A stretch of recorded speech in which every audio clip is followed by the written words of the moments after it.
నాకు Janasena party state secretary అయిన బేతబడి విజయశేఖర్ అనే పర్సన్ నాకు 11/2021 లో పరిచయం అయ్యాడు. మా నేటివ్ ప్లేస్ వచ్చేసి మంగళగిరిలో నేను కరోనా టైంలో వర్క్ ఫ్రమ్ హోమ్ అనే ఉండగా అతను పరిచయం అయ్యాడు.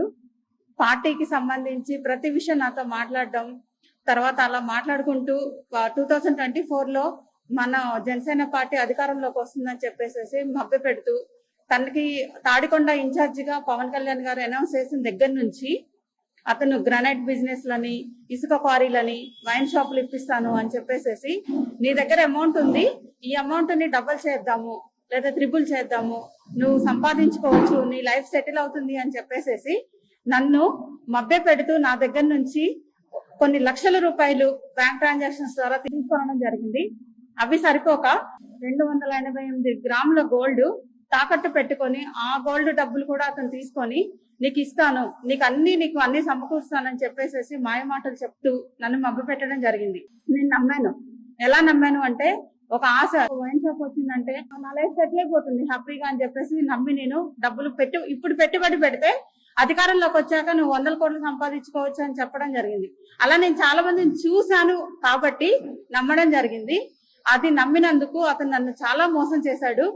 తర్వాత నేను 2024 పార్టీ అధికారంలోకి వచ్చిన తర్వాత అతనికి నామినేటెడ్ పోస్ట్ ఇవ్వడం జరిగింది. ఉండవల్లి శ్రీదేవి గారి దగ్గర అతను వన్ ఆఫ్ ది డైరెక్టర్ అన్నమాట. ఆ పోస్ట్ అనౌన్స్ చేసిన దగ్గర నుంచి నన్ను అవాయిడ్ చేయడం స్టార్ట్ చేశాడు. నేను పోలీస్ స్టేషన్ మెట్లయితే ఎక్కదలుచుకోలేదండి, ఎందుకంటే నాకు న్యాయం జరుగుతుందని పర్టికులర్ గా తెలుసు. ఎందుకంటే పార్టీ అధికారంలో ఉంది కాబట్టి అక్కడ న్యాయం జరగదని నేను నమ్మి నేను పోలీస్ స్టేషన్ కి అయితే వెళ్ళలేదండి. నాకు తెలిసిన జనసేన పార్టీ వాళ్ళు, ఇతను పరిచయం చేసిన జనసేన పార్టీ వాళ్ళ దగ్గరికి నేను వెళ్ళడం జరిగింది. వెళ్ళి అన్నయ్య ఇలా చేశాడు విజయశేఖర్ అని చెప్పినప్పుడు అతను పరువు నష్టం దావా కింద నేను ఇతను ఏదో పరువు నష్టం చేస్తున్నానని చెప్పేసి అతను వెళ్ళి పోలీస్ స్టేషన్ లో కేసు పెట్టడం జరిగింది. సో నేను మంగళగిరి రూరల్ పోలీస్ స్టేషన్ లో అతను కేసు పెట్టినప్పుడు నేను మొత్తం ఆధారాలన్నీ తీసుకొని, ఇగో నేను ఇంత డబ్బులు ఇచ్చానండి, ఇలా చేశాడు నన్ను అని చెప్పి నేను చెప్పినప్పుడు ఎస్ఐ వెంకట్ గారు ఒక మాట అన్నారు, అమ్మ నువ్వు కేసు పెట్టాల్సింది, అతను కేసు పెట్టడం ఏంటి నీ మీద, అసలు నువ్వెందుకు ఇంతవరకు యాక్షన్ తీసుకోకుండా కేసు పెట్టకుండా నువ్వెందుకున్నావు అని అడిగారు. అప్పుడు నేను, మాది టౌన్ కింద వస్తుందండి, వాళ్ళది రూరల్ కింద వస్తుంది, సో నేను టౌన్ పోలీస్ స్టేషన్ లో కేసు పెట్టడం జరిగింది.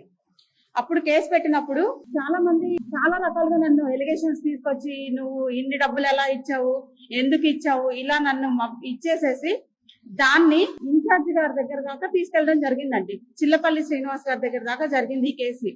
అప్పుడు తీసుకెళ్ళినప్పుడు చిల్లపల్లి శ్రీనివాస్ గారు ప్రతి విషయం తెలుసండి, నేను ఎంత డబ్బులు ఇస్తున్నానో, ఎలా చూసుకుంటున్నానని. అతను ఏమీ మాట్లాడకుండా నువ్వు వెళ్ళి నేను సిఐ వినోద్ కుమార్ గారికి చెప్తాను, నువ్వు వెళ్ళి అక్కడ ఉండు అని చెప్పారు సార్. చెప్పినప్పుడు కూడా అతను నన్ను వేరే ఎలిగేషన్స్ తోటి కేసును మాఫీ చేపించేసేసారు సార్, పార్టీ అధికారంలో ఉందని చెప్పి. నేను పిడిగా హరిప్రసాద్ గారి దగ్గరికి వెళ్ళాను, కళ్యాణ శ్రీనివాస్ గారి దగ్గరికి వెళ్ళాను, తర్వాత వేములపాటి అజయ్ గారి దగ్గరికి వెళ్ళాను. ఒక నారాయణ మనోహర్ గారు, పవన్ కళ్యాణ్ గారు తప్ప జనసేన పార్టీలో ఉన్న ప్రతి ఒక్క నాయకుడి దగ్గరికి న్యాయం కోసం వెళ్ళానండి. కానీ నాకు ఎక్కడా న్యాయం జరగలేదు. మురళీకృష్ణ గారు అని డిఎస్పీ గారు కూడా నా మీద, నువ్వు జెన్యూన్ పర్సన్ అమ్మా, నువ్వు జెన్యూన్ గా అతనికి డబ్బులు ఇచ్చావు అనేది ప్రతిదీ తెలుస్తుంది, కానీ ఎందుకు న్యాయం జరగట్లేదో మాకు అర్థం కావట్లేదు, పొలిటికల్ ప్రెషర్ ఎక్కువైందని ఆయన డైరెక్ట్ గా చెప్పడం జరిగింది సార్. నాకు పవన్ కళ్యాణ్ గారి దగ్గరికి వెళ్లే ఛాన్స్ నాకు ఇవ్వట్లేదు. జనవాణిలో 3 సార్లు నేను అర్జీ పెట్టుకున్నాను, ఇంతవరకు నాకు న్యాయం జరగలేదు. నేను ఇలా చేస్తున్నానని చెప్పి ఒక వన్ ఆఫ్ ది మీడియా అతను నా ఫొటోస్ ని వితౌట్ బ్లడ్, ముద్దాయికైనా మీరు మాస్క్ పెట్టే ఫొటోస్ వేస్తారు మీడియాలో, అలా కాకుండా ఒక ఆడపిల్లనైనా నన్ను ప్రతి ఫోటో నాది కొన్ని మార్కింగ్ చేసి మరి నా ఫొటోస్ అన్ని తీసుకెళ్లి మీడియాలో పెట్టారు సార్. అది కూడా నేను హ్యూమన్ రైట్స్ కి పెట్టడం జరిగింది. హ్యూమన్ రైట్స్ నుంచి నాకు మెయిల్ కూడా రావడం జరిగింది. అది ఎప్పుడు న్యాయం జరుగుతుంది అనేది నాకు తెలియదు. ఇంతవరకు ఎక్కడ నాకు 1 రూపీ కాదు కదా, నేను రోడ్డు మీద ఉన్నాను సార్. నా ఫ్యామిలీ కంప్లీట్ గా, నా ఫ్యామిలీని డిజాస్టర్ చేసుకున్నాను. ప్రతి విషయంలోనూ నేను ఓడిపోతూనే వచ్చాను ఇప్పటి వరకు, కానీ అయినా నేను పోరాటం ఆపదలుచుకోలేదు. ఈ విషయాన్ని నేను పవన్ కళ్యాణ్ గారిని డైరెక్ట్ గా అడుగుతున్నాను సార్. ఏమని అడుగుతున్నానంటే, ఆడపిల్లకి అన్యాయం జరిగితే 5 నిమిషాల్లో వచ్చి నీకు న్యాయం చేస్తా అన్న మనిషి, ఇంత జెన్యూన్ గా నేను మాట్లాడేటప్పుడు పవన్ కళ్యాణ్ గారు, ఇంత జరుగుతున్న ప్రతి ఒక్కరికి, ప్రతి నాయకుడికి తెలిసినప్పుడు పవన్ కళ్యాణ్ గారు ఎందుకు రియాక్ట్ అవ్వట్లేదు? పవన్ కళ్యాణ్ గారి దగ్గరికి నేను వెళ్ళాలని నేను ఆశపడుతున్నాను సార్. ఎందుకంటే ఆయన ఒక్కడే నాకు న్యాయం చేస్తారని ఒక నమ్మకంతో నేను మీడియాని ఆశ్రయించాను సార్. మీడియా ద్వారా ఒక్కటే కోరుకుంటున్నాను సార్, నాకు న్యాయం జరగాలి. నేనైతే జెన్యున్, ఇందులో ఎలాంటి ఇల్లీగల్ రిలేషన్స్ కానీ లేకపోతే ఇంకోటి ఎలాంటి తప్పులు లేవు సార్. ఒక మనిషిని నమ్మడమే నేను చేసిన తప్పు. అల్టిమేట్ గా నా డబ్బులు నాకు ఇవ్వాలి సార్.